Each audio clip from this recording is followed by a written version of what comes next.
여러분, 2025년 4월 1일 오늘부터 민물장어 거머기가 해제되었습니다. 그래서 오늘은 민물장어를 잡아야 되니까 낚싯대를 만들어 보겠습니다. 그리고 낚싯바늘 묶는 거, 그 다음에 민물장어의 특성, 그 다음에 서식지 이런 것에 대해서 간단히 말씀드리는 영상을 찍어보도록 하겠습니다. 바다 낚시 흘릴 때 제일 앞부분 초리대, 그 초리대를 낚시점에 가면 볼 수 있어요. 그리고 제가 오늘 미끼 지렁이를 사러 갔다가, 거기는 자주 가는 낚시방인데 거기에 가서 이제 시즌이 시작됐으니까 낚싯대를 만들어야 되겠다고 초리대를 좀 달라고 하니까 가지고 가라고 하시더라고요. 근데 이 초리대가 제가 과거에 필드 나가서 구멍치기를 하다가 낚싯대가 부러졌어요. 그래서 커피 근처 낚시방에 가가지고 이 초리대 하나를 달라고 했더니 10,000원 달라고 하더라고요. 그러니까 여러분들도 좀 대형 낚시점 이런 곳에 가시면 초리대 끝부분이 부러져가지고 못 쓰는 것들이 있거든요. 그걸 이제 꽂아놨으니까 거기 가서 몇 개만 달라고 하시면 다 줍니다. 그 다음에 여기에 외 슬리버, 이거 제가 정확히 낚시에 어디에 쓰는지 잘 모르는데 저는 민물장어 낚싯대 만든다고 요 놈을 알게 됐어요. 그래서 첫 번째 이제 자세히 보여드릴게요. 이 초리대 끝에 슬리버를 하나 끼워 봅니다.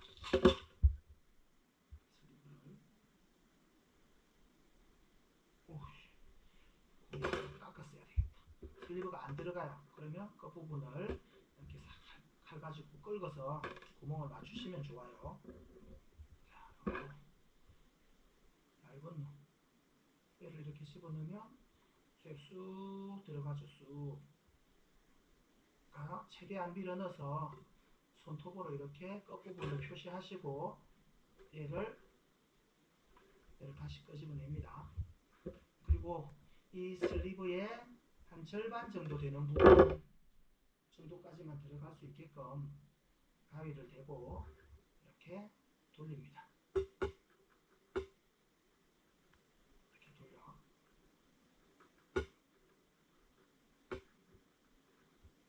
그렇다면 초리대를 이렇게 양쪽으로 이렇게 돌리면 부러지거든요. 왜 이거 절반 정도만 남겨야 되냐면 나중에 여기다가 바늘을 끼워서 줄을 잡아야 되기 때문에 반드시 어느 정도의 공간을 두고 얘를 붙입니다. 그래서 이제 이 정도 되면 빼고 본드를 그 부분에 살짝 바르도록 할게요. 이렇게 본드를 붙인 다음에 얘를 구멍에 체결할 겁니다. 완벽하게 잘 만들어졌고, 혹시나 하다가 떨어질 수 있으니까 바깥쪽에다가 본드를 조금 더 발라놓도록 하겠습니다. 자, 이렇게 하면 민물장어 낚싯대가 완성됩니다. 이게 낚싯대 끝이에요. 이렇게 기네. 민물장어 낚싯대는 길어도 돼요. 왜냐면 이 민물장어가 이렇게 입질하는 습성이 엄청 공격적이라 가지고 얘를 굴 입구에 이렇게 살 갖다 대면 확 당기거든요. 그렇기 때문에 약간 멀어도 그 입질은 충분히 느낍니다. 뭔가 깔짝깔짝 하는 건 대체로 참개고요. 그래서 민물장어는 이게 짱은지 개인지 금방 입질을 파악할 수 있습니다. 참고로 저 같은 경우에는 무릎이 별로 좋지 않기 때문에 어떻게 장어를 구멍치기를 하냐면, 자, 평상시엔 이렇게 짧은 걸 쓰지만 다리가 아프면 이렇게 긴 초리대를 하나 더 준비해서 여기다가 2단으로 결합합니다. 2단으로. 그러면 엄청나게 길어지죠. 거의 뭐 1m 50 정도 되는 것 같은데, 이 상태로 구멍에 이렇게 갖다 대면 서서도 할 수 있어요. 서서도 구멍에 이렇게 넣으면 좀 전에 제가 말씀드렸잖아요. 빗물장어는 입질이 원체 강력하기 때문에 먼 쪽에서 이렇게 구멍에 살 찔러 넣으면 그대로 확 당긴다고. 그렇기 때문에 저는 이렇게 길게 씁니다. 그 다음에 또 이렇게 길게 쓰는 이유 중에 하나가 제가 잠수를 자주 하잖아요. 그렇게 잠수를 하다 보면 그 물 떨어지는 보 아래쪽에 거기에 콘크리트들이 되어 있는데 그 콘크리트들이 오랜 세월 동안 파여가지고 불이 저 깊게 만들어져 있습니다.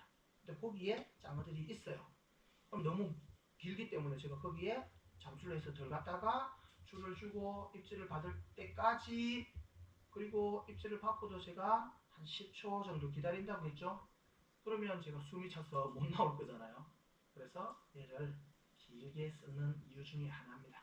이 정도 되면 올해는 완전 끝났네. 그리고 이 색깔이 완전 검색이죠. 검색.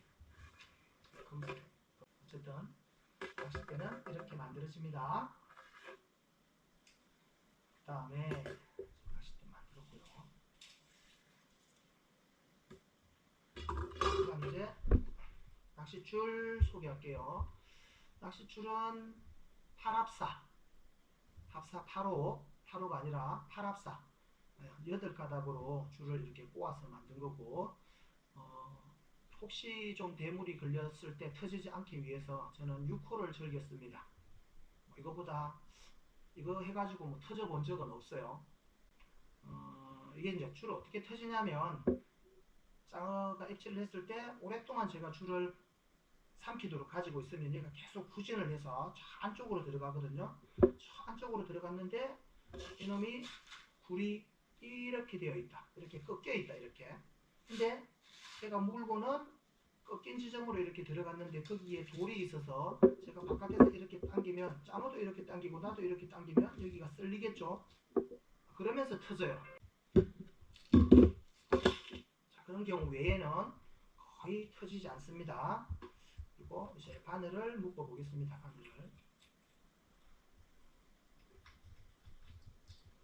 바늘은 11호가부터요. 자막으로 처리하도록 하겠습니다. 자, 바늘은 묶는 방법이 되게 많아요. 초창기에는 제가 다른 방법으로 묶고 썼는데 지금은 자, 줄을 자, 위쪽으로 한 10cm, 15cm 정도 이렇게 남기고 이렇게 줄을 꺾은 다음에 바늘과 줄을 이렇게 일자로 놓습니다. 그리고 여기 짧은 놈 있죠. 짧은 줄을 잡고 줄을 감습니다.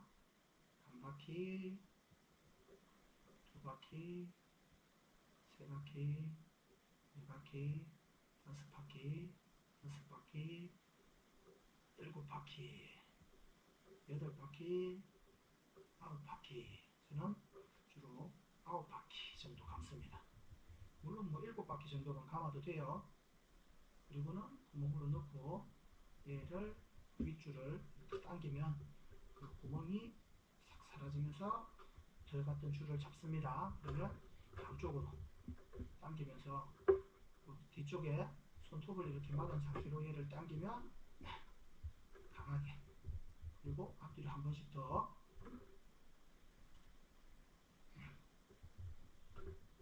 자 이렇게 하고요. 그 다음에 이 줄의 방향을 이 바늘 뒤쪽으로 하기보다는 내가 챔질을 할 줄을 바늘 요 앞쪽으로 이렇게 해서 이렇게 팍 당기면 입에 후킹이 잘 되거든요. 저는 그렇게 믿고 있습니다.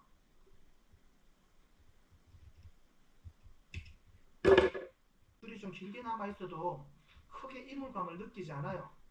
이제 한번 후킹을 당하면서 자기 입에 상처를 받았을 때는 정말 예민합니다. 그때는 아주 예민해서 웬만하면 잡히지 않아요. 그러면 며칠 있다가 다시 갔을 때 잡을 확률이 높습니다. 자, 이렇게 하고는 줄은 어느 정도로 하냐면, 줄의 길이 아까 만들었던 여기 슬리버에 제가 바늘 끼우는 여유 공간을 두고 넣는 데 있죠. 그래야지 이렇게 바늘을 꼽을 수 있으니까. 그리고 줄을 뒤로 당겨서 끝부분에서 다시 줄을 반대쪽으로 15, 20cm 정도 15, 20cm 정도를 자릅니다.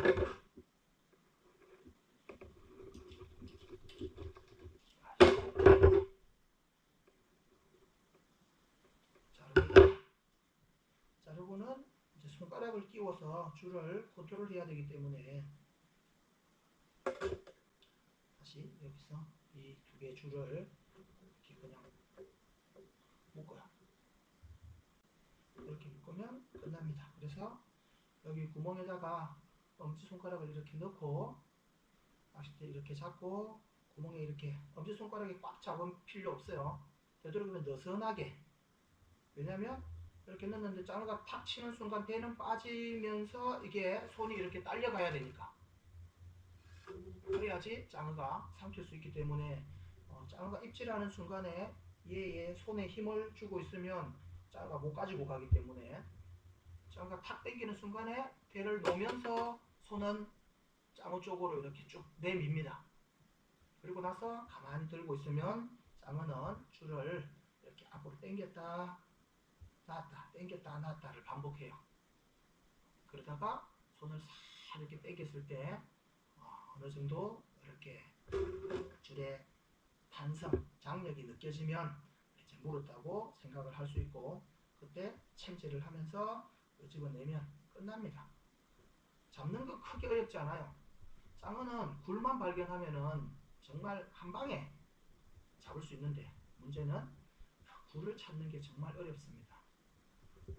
장어가 그냥 물고기 한 종류일 뿐이지만 너무 귀하거든요. 그래서 정말 이 구멍치기는 극한 직업의 하나입니다.